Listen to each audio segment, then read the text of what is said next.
Okay, now item B, intrinsic geometry, extreme algebra in 3D. Could be 2D, two-dimensional, fourth dimension, and so on.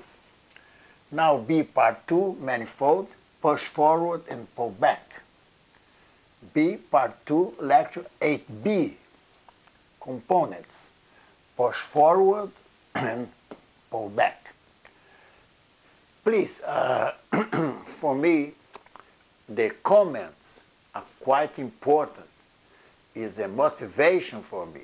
So please, comments, okay, positively or negatively. So for me, it's important to know what's going on, how you are receiving my lectures. So please do it, okay? Now, so this lecture here is components, push forward and pull back. Lecture A, from lecture 8A, we are to compute the components of YQ. So let's use the concepts presented in lecture A, the previous lecture. So I want this, the components, in terms of the basis, R2XY. You see, there's a basis. This is Euclidean basis. It's Euclidean, using the adjoint identity operator. So AOI. Now, the left-hand side and the right-hand side, you see, this identity. So XP is, I think, would be better, much better, to write the symbol of identity. You see? Now, why this case? Okay, YQG is YQ of G. You see? This is expressed on this base over here, AXY, powerful G respect to X, BXY, powerful G respect to Y. Attention now, since the components are independent, we will do this for G is equal X or G is equal Y. Attention now, one at a time. So step 1, case G is equal X, function. Attention now, coordinates are functions. So this compute the left-hand side over here. You see, that's the left-hand side.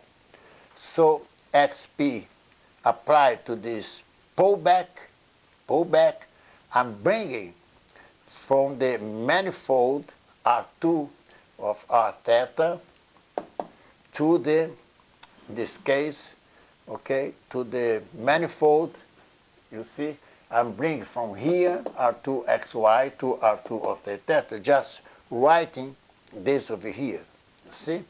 So attention now, X belongs to R2, X and Y. So this is a pullback of this X over here, you see? So that's right. The composition, attention now, this symbol over here, okay, is the same. You can look at here. You see, there's the same of this composition over here. You see, the same, which we already obtained numerically in previous videos, which I presented. So that's important, that to explicit this X composition of F. X composition of F is just R cosine of theta, which belongs to R2, the Euclidean space, R2, R theta. See, this belongs to the manifold M, and this one to the manifold N. So now you see this substitute here. You see, this is the composition, okay? The partial derivative of R with respect to this composition over here, which is there. Now the derivative is cosine of theta. Derivative here is minus R sine theta. Thus, you see, the pullback is xr cosine minus x theta r sine. This is equation 1. Compute the right-hand side. G is equal x. Attention now. YQ, you see, I just substitute. Partial x with respect to x is 1. Partial x with respect to y is 0. So explicitly, we will obtain a x and y. So just equating equations 2 and 1, you see?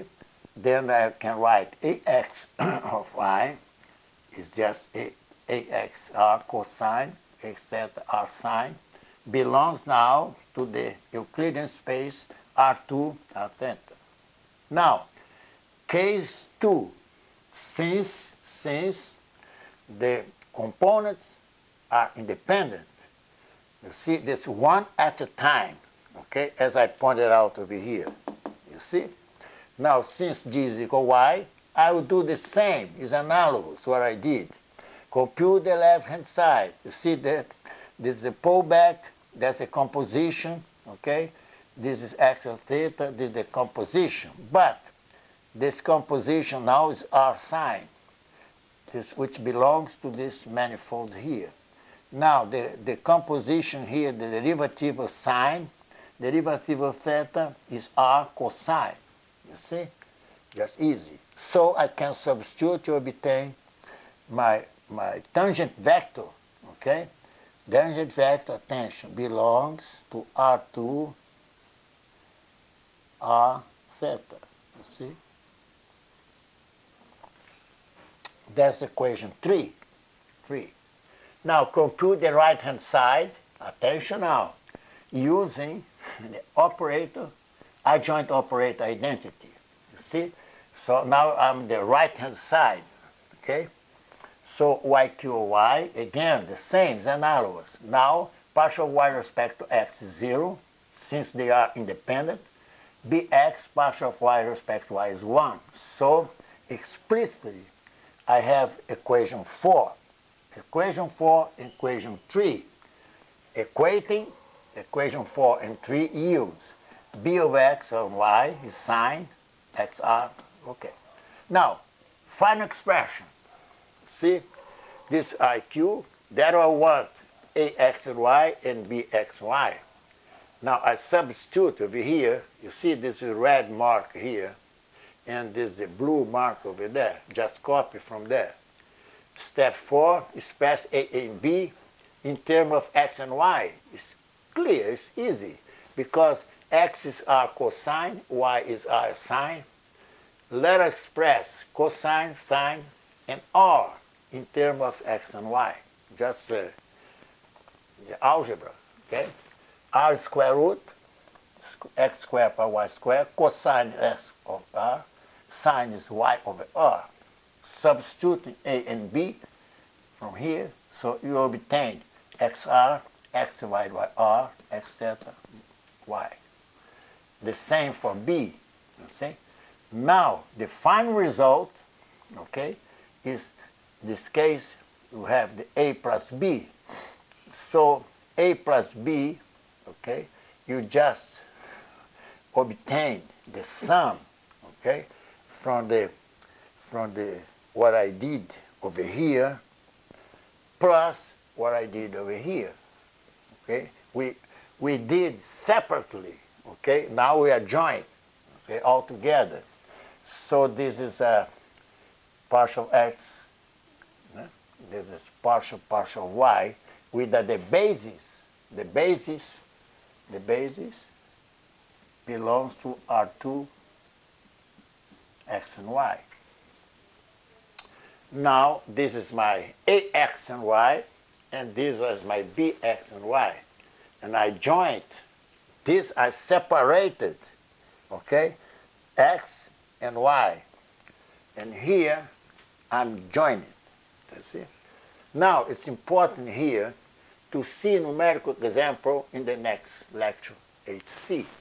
So we apply numerical example just to calculate this, just for you to grasp, okay, much stronger what I'm doing with the adjoint operator identity.